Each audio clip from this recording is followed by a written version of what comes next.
Hey, what's up guys? Joe, welcome back to SantagatoTV. Fucking planes. This week I'm going to teach you how to spot a catfish. This sounds like a really weird fishing tutorial, but it's not. When I say catfish, I'm not talking about like the fish with the whiskers and shit. I'm talking about like the weird people online who act as other people. You know what I'm talking about. I don't have to explain it. Everybody gets catfished. I know the term catfish is rather new, but this shit has been going on for a while now. I remember when people used to do this shit on MySpace. It used to be on the news and shit. Like it was like Fox 5 and they'd be like, oh, there's people online acting like little girls, but they're really fat old dudes with hairy belly buttons and they're raping kids. My mom used to like not want me to have a MySpace, so she would like log onto my computer. Well, I didn't have a computer, like it was like just one computer. It was like a big ass. My mom used to go on my shit and like check if it was like weird people that was trying to talk to me or if I was talking to weird people, but it really wasn't. It was just me like asking people to like my pics, like oh like my shit, or comment on my pic, like all that bullshit. I don't know, like new default, go holla at it. That's besides the point. Funny story actually, my mom went on my MySpace one time to check for like weird shit or whatever because she was mad paranoid. And it's a true story. She clicked on one of my friend's profiles, and in his about me, there was like a long survey. Cause you know when people used to do surveys every 5 seconds, like on MySpace, but whatever. He has this long survey that he did, and one of the questions was, "What's your favorite food?" And his answer was pussy.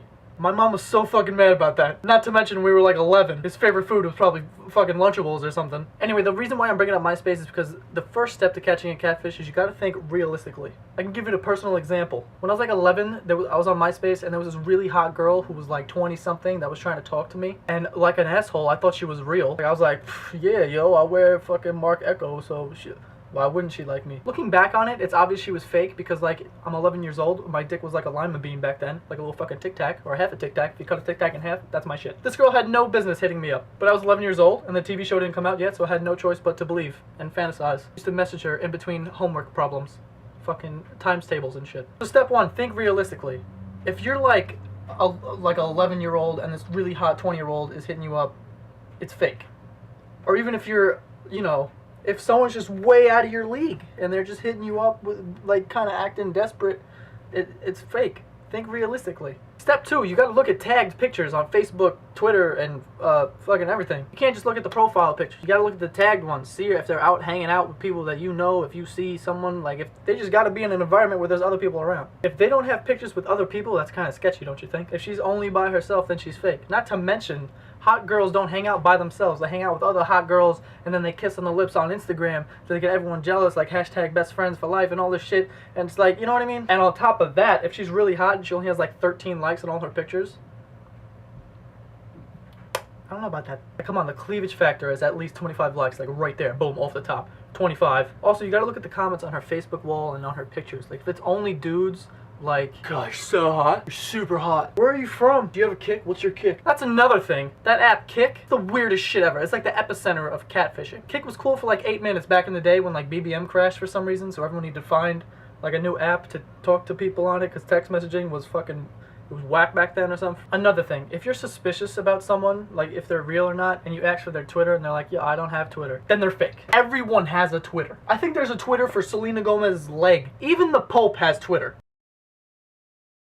He probably doesn't even know how to use it. He just sits in a chair and like tells one of his like apostles or whoever's working for that guy to tweet some holy shit or something. You ever think the Pope like has like a computer or like an iPad or something and he just like creeps on Twitter? Like he's just on there like looking up current events, like Justin Bieber peed in a mop bucket? I mean, I'll let it go because he thanked Jesus at the VMAs last year, but one more slip up from this kid, that fucker's done.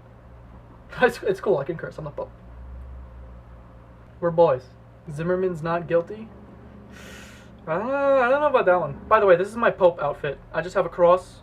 I don't know. This is how I imagine the Pope. I don't have a hat or anything cool like that. I don't have a robe, so this is what we gotta do. That's step 3. If you're suspicious and they don't have a Twitter, then they're fake. Just let it go. I know it's hard to let go of people you get catfished by because they're usually really hot, and you're like, it was like a dream come true. She's like my dream girl and shit, and then you fall in love with her real quick because she's way too hot for you or whatever. It's happened to me.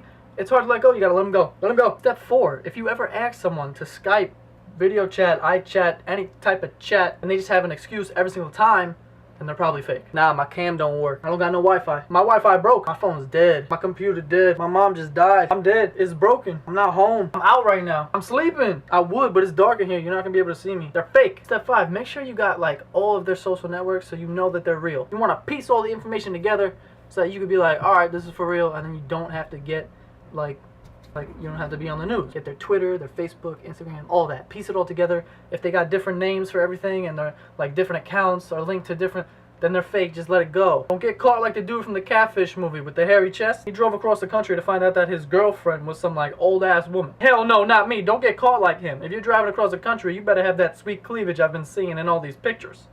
Now watch this, know my watch gon' pop when the rocks hit. Spot on top, couldn't top this. Never passing the rock like Josh Smith, and I'm real nice. Work till the motherfucking sun come up. When the price run up, I just light one up. Haters keep talking, I'm hyped, I was right, they just tight, I'm up. Damn girl, come and take a ride through the city with a homie like Zav in the cut. Telling me I'm nice, I ain't